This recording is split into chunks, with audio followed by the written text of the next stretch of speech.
তিথির আদিদের বাসায় থাকতে আসলে উচিত শিক্ষা দিল আনন্দী। হ্যাঁ বন্ধুরা, এমনটাই দেখা যাবে। বিস্তারিত জানতে ভিডিওটিতে লাইক দিয়ে চ্যানেলটি সাবস্ক্রাইব করে সম্পূর্ণ দেখতে থাকো।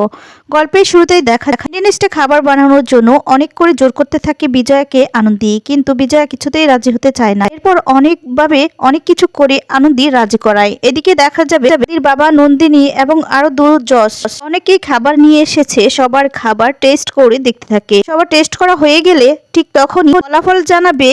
সেই মুহূর্তে দারোয়ান এসে বলতে থাকে যে ম্যাডাম আরেকজন এসেছে, সে কিনা পরীক্ষা দিতে চায়। তখন বলে এখন তো সময় শেষ। এরপর বলছে যে আর অনেকক্ষণ আগে এসেছে, অনেকক্ষণ ধরেই ভিতরে আসার জন্য অনুরোধ করছে, তাই আপনাকে আমি বললাম। আর তখনই দেখা যাবে স্যার, আর তিনি বলতে থাকেন যে নন্দিনী হয়তোবা যিনি এসেছেন যারা পরীক্ষা দিয়েছে তাদের থেকেও ভালো হতে পারে, হয়তোবা টিকে যেতে পারে, এমনটাও তো হতে পারে, তাই না?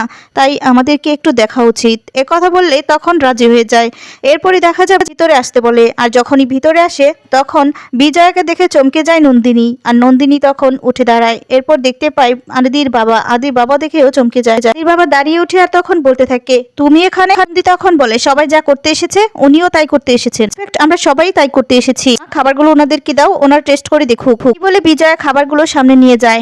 আদি স্যার বলতে থাকে ফাইনালি তোমরাও খাবার নিয়ে চলে এলে আনন্দী। আনন্দী বলে আসতে তো হতোই স্যার, বাচ্চাদের খাবার বলে কথা। আর তখন বলে বেশ করেছো, বাচ্চাদের খাবার বলে কথা বলে বেশ করেছো, তাছাড়া তোমার টোকাই তো তোমাকে নিয়ে খুব গর্ববোধ করে। নন্দী বলে ওই আর কি। আর তখন বলে মা খাবারগুলো ওনাদেরকে দাও, ওনার টেস্ট করে দেখুক। তখন আদির বাবা বলে না, তোমরা এখান থেকে বেরিয়ে যাও, খাবার কেউ টেস্ট করবে না। কথা শুনে বিজয়া ভয় পেয়ে যায়। নন্দিনী তখন বলে আমরা না পুরনো কাউকে আর রাখছি না। তখন আদির স্যার বলে ওয়ার্ল্ড কার্ড এন্ট্রির কথা তো নিশ্চয়ই শুনেছো নন্দিনী, ওনারা যদি ওয়ার্ল্ড কার্ড এন্ট্রি হয় সেটা দেওয়ার ক্ষমতা তো থাকে জাজেসদের, কি তাই না? দেখো নন্দিনী, অন্য ব্র্যান্ডার্সদের সাথে তুমি না টেস্টোস্টেরন মেখে গুলিয়ে ফেলো না।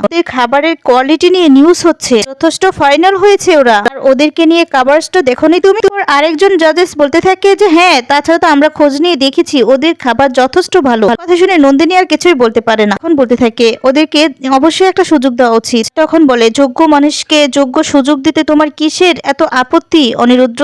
দেখো চুপ করে আছে, চুপ করে থাকা মানেই তো সম্মতি দেওয়া। আদি স্যার বলে বিজয়া তুমি দাঁড়িয়ে আছো কেন, দাও আমরা টেস্ট করি। এই বলে খাবারগুলো এক এক করে সবকিছু খাবার দেয়। আর তখন বলতে থাকে এটা হচ্ছে সবজির বড়া, যদি কারোর মুখে অরুচি থাকে তাহলে এটা খেলে রুচি ফিরে আসে। এখন নন্দিনী বলে ওঠে আচ্ছা বিজয়া, আপনি পেশেন্টকে কি এই সবজির বড়াটা খাওয়া যায়? কি হলো, দাঁড়িয়ে আছো কেন বলো? আর তখন কি বলবে বিজয়া কিছুই বুঝতে পারে না। আনন্দী তখন বলতে থাকে সেটা তো আপনারা খুব ভালো করে জানবেন, আর আপনারা মানে আপনার ডক্টররা ভালো করে বলে দিবেন, আমরা সেই মতো খাবারগুলো তৈরি করব। আর তখন কিছু বলতে পারে না। ওর খাবারগুলো সবাই টেস্ট করতে থাকে আর খাবারগুলো খেয়ে খুব খুশি হয় জজেসরা। আর তারপরে দেখা যাবে নন্দিনী আদির বাবা সবার সাথে একসাথে বসে জজেসরা ডিসাইড করে নেয় যে কাকে সিলেক্ট করবে। এরপরই দেখা যাবে নন্দিনীর হাতে পেপারস গুলো তুলে দেয় আদির স্যার। আর তখন বলতে থাকে কি হলো নন্দিনী, বলো কারা এর মধ্যে টিকেছে? এখন নন্দিনী মনে মনে খুব রেগে যায়, কিন্তু কিছুই করতে পারে না। বিজয়ের দিকে বড় বড় চোখ করে তাকিয়ে থাকে।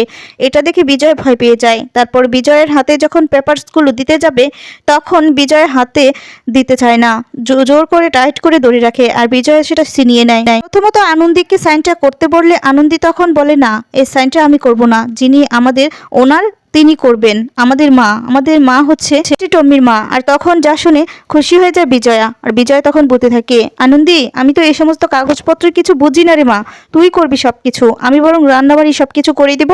তখন বলে না মা, তুমি এক হাতে 10 কাজ করতে জানো তুমি, কে বলেছে তুমি কিছু জানো না? তো সেলাই থেকে চণ্ডীপাঠ পর্যন্ত সবকিছু তুমি করো, সাইনটাও তুমি করবে, ঠিক আছে তুমি করবে। এই বলে তখন পেপারসটা নিয়ে এরপর আনন্দীকে কলম বের করে দিতে বলে। আনন্দী তখন সেই কলমটা বের করে দেয় যেটা কিনা আনন্দীর মানে আদি স্যার দিয়েছিল। আর তখন সেই কলমটা বের করে খুশি হয়ে যায় আদি স্যার। আর তখন যেদিন দিয়েছিল সেই কথাগুলো মনে করতে থাকে।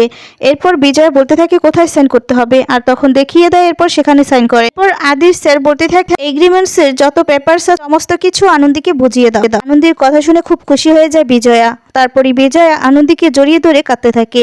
এদিকে দেখা যাবে বাড়িটাকে খুব সুন্দর করে সাজানো হয়।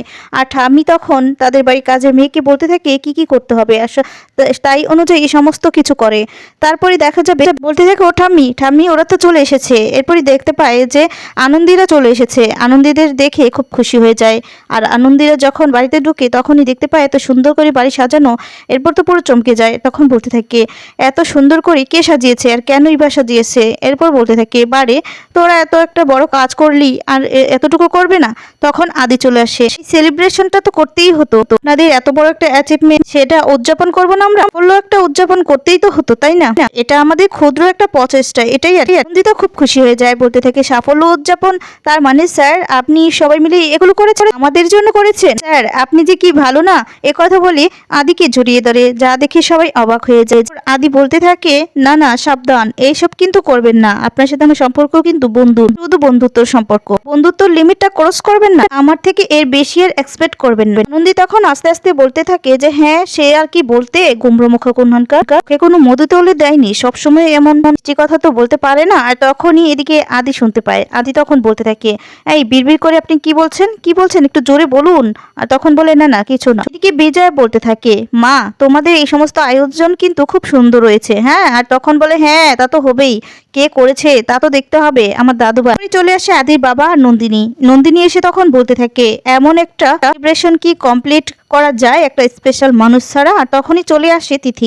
আনন্দি বলে স্পেশাল, আর তখন আদির বাবা বলে শুধু স্পেশাল বললে ভুল হবে, ভেরি ভেরি স্পেশাল। তখনই তিথির বলতে থাকে আঙ্কেল আমাকে স্পেশাল বলছো কেন, আমি তো এই বাড়িরই একজন, আজ থেকে আমি এই বাড়িতেই থাকবো। যা শুনে সবাই চমকে যায়। আর তখন আনন্দি বলতে থাকে কি বললেন আপনি, আপনি এই বাড়িতেই থাকবেন। তিনি বলে আচ্ছা তুমি যখন মেডিনেস্টে ইন্টারভিউটা ট্র্যাক করলে তখন কি বলেছিলে তুমি, তোমার মনে আছে? আমি বলেছিলে যে একজন পেশেন্টকে সুস্থ করানোর জন্য তার আগে দরকার তার মনটা সুস্থ করা, কারণ একজন মানুষের মনের যত্ন নিলেই তার শরীরটাও ভালো থাকে, তাড়াতাড়ি সুস্থ হয়ে ওঠে। তোমার এই কথাটা না মেডিনেস্টে ম্যাজিকের মতো কাজ করেছে। বলে হ্যাঁ তার জন্য তো নার্সিং হোম আছে তাই না, এখানে তো সমস্ত রকম ব্যবস্থা আছে, আর প্রপার চিকিৎসা হবে এই বাড়িতে কেন? বাবা বলে আমি না একটা কথা বুঝে উঠতে পারছি না, এই বাড়িতে কে থাকবে কে থাকবে না, কে আসবে কি আসবে না, সে তার জবাব আমি তোমার কাছে দিব কেন? নন্দিনী তুমি বা কৈফিয়ত দিবে কেন, কেন কৈফিয়ত দিবে? নন্দিনী বলে অনি প্লিজ এভাবে বলো না, নন্দি তো ঠিক কথাই বলেছে, আর তাছাড়া আনন্দির মতো অসাধারণ একজন নার্স সেটা তো অন্তত বুঝবে। নন্দি তুমি তো বুঝতে পেরেছো যে ধীরের শরীরটা ঠিক উন্নতি হচ্ছিল না। আর তখন আনন্দি দিকে মনে মনে বলতে থাকে, মানে আস্তে আস্তে বলতে থাকে যে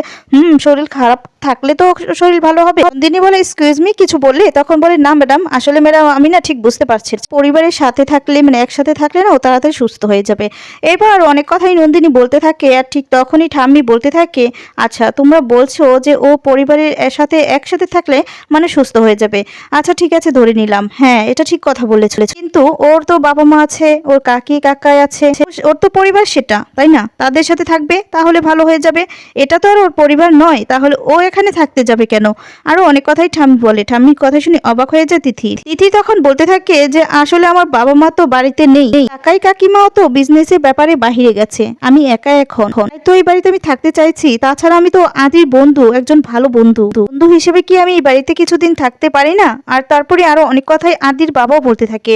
এরপর বিজয় বলতে থাকে যে মা কি হচ্ছে বলো তো, তুমি একটু সামলাও না। তারপরে দেখা যাবে ঠাম্মি বলতে থাকে আচ্ছা আদি একটা কথা বলতো, আমাদের এই বাড়ির সবাইকে কিন্তু সবাই ভালো জানে, পাড়া লোকের সবাই অনেক জানে যে এই বাড়ির নাম ডাক আছে তাই না, এইভাবে যদি একটা মেয়ে এই বাড়িতে থাকে তাহলে পাড়ার লোকজন কি বলবে বলতো, তখন কি জবাব দিবি? আর তখন নন্দিনী বলে ওর পরিচয় নিয়ে আপনি বলছেন তো, আচ্ছা ওর পরিচয় একজন বন্ধু, ও আদির একজন ভালো বন্ধু হিসেবে পরিচয়। তিথির ওইদিকে অভিনয় করতে থাকে যে সবকিছু বলে আমাকে কটা দিন এ বাড়িতে থাকতে দেবেন না আপনারা? আনন্দি বলে কটা দিন মানে? আর তখন তিথির বলে আমি তো কিছুতেই ভালো হচ্ছি। তিথি মনে মনে বলতে থাকে একদম ঠিক ধরেছো আনন্দি, যে এই বাড়িতে আমি সারাটা জীবন থাকবো, আজীবন থাকবো, আদির বউ হয়ে, স্ত্রীর পরিচয় এই বাড়িতে থাকবো, আমাকে জাস্ট ছুঁড়ে ফেলে দেবো। তিনি তখন আদিকে বলে আদি একটা কথা আমাকে বলো তো, এই যে তিথির আজকে এই অবস্থা কার জন্য হয়েছে? কোনো না কোনো ভাবে তো তুমি দায়ী তাই না? আর তখন আদি অবাক হয়ে যায়, আদি আর কিছুই বলতে পারতে বলছে থাকাচ্ছি।